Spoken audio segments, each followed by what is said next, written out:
les presentaremos un corto de una cadena estadounidense de noticias en Baltimore, hablándonos de lo que pasaba en la época. Al mirarlo, se darán cuenta que es como una especie de copia carbón del 2020-2021, donde obviamente el Internet no estaba en escena y fue más fácil manipular a las masas.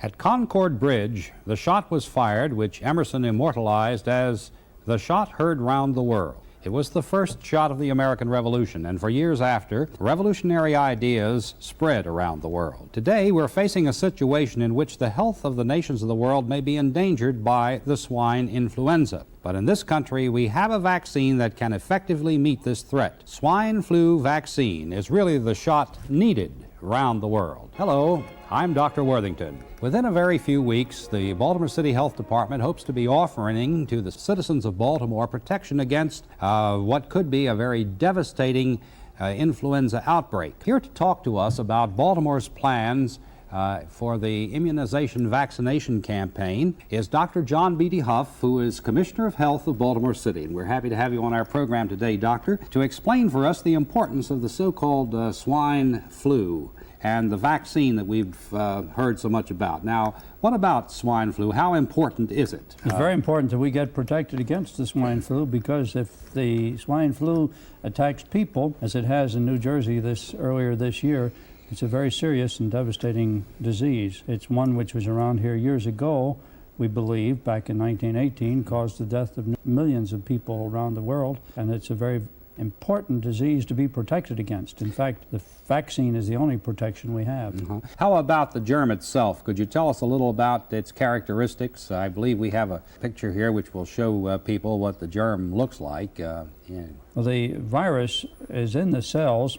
There are several varieties of the flu virus. Some have come out recently, the Victoria strain of the flu virus, and this is named Victoria because it was picked up in the Victoria lab in Australia. Virus gets into the cell, splits the cell, causes all sorts of troubles which are usually pulmonary in nature, that is, they involve the lungs, and the virus, although it is a known virus and has been known since 1931. It has changes about every 6 or 8 years, sometimes as long as 10 years, and when these changes come, the vaccine, the virus rather, that we get is a particularly troublesome one. We had the Hong Kong flu and the Asian flu, and we're now worried about the swine or New Jersey flu. We know that there is a vaccine available now. It's in preparation. How effective would you say this vaccine is?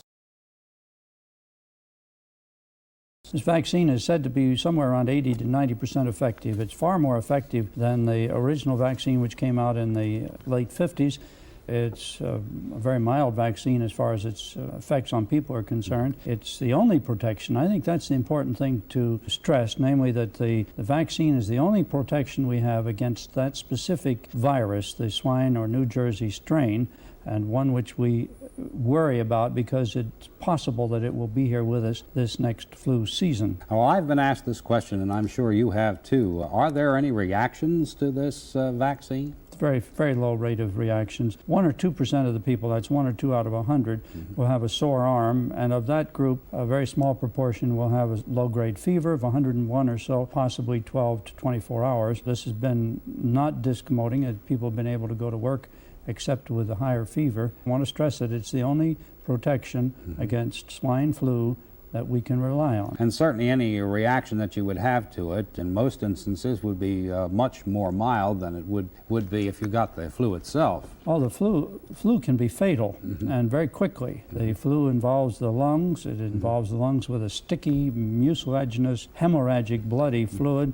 and it's one that you want to protect. The vaccine will be explained to people before they get it. We will have you might say, a show and tell when we tell people about the vaccine and about the reactions, and everyone will be taught about the vaccine at the time of the injection. Well, who should receive this vaccine now? Everyone over 65 should receive the vaccine that has 2 virus protective agents in it, one against the Victoria and one against the swine flu. People over 65 or those people under 65 who have other and chronic troubles like diabetes, pulmonary disease, cardiac disease. These are the ones that we speak of as being at risk, correct? Yes, these are people at risk, and it would include some of the children too. We're worried about this because the children don't really react very well, and we'll know about that around the 1st of September. perhaps the 15th, as to how they respond. They don't get sick from it, but they just don't develop an immunity. Is there any possibility that perhaps those under 18 will ever be vaccinated against it? Yes, it is. There's a study groups all over the country who are studying this to find the dosage and the dosage, whether it has to be 2 doses or 3 rather than 1 for people under 18.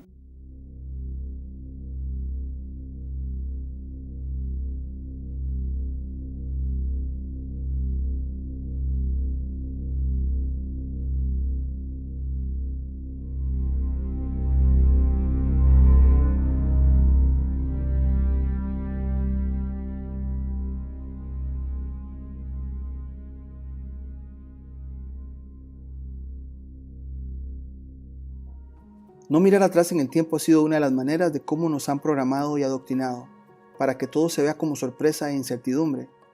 Una vida lineal con un supuesto inicio remoto, con un presente abrumador y un final fatal. Pero nunca nos hablarán de cómo lo hacían las civilizaciones antiguas, que esta vida, este mundo, es de ciclos, donde los eventos llegan al mismo punto cuando se cumple un ciclo. Quizá esta sea la razón por la que los medios desinformativos logran el objetivo de forzar una narrativa que sobrepasa el intelecto y no nos permite pensar críticamente con el pasado en perspectiva. Pero bueno, aquí dejaremos el video. Por ahora sería todo y nos vemos en la próxima.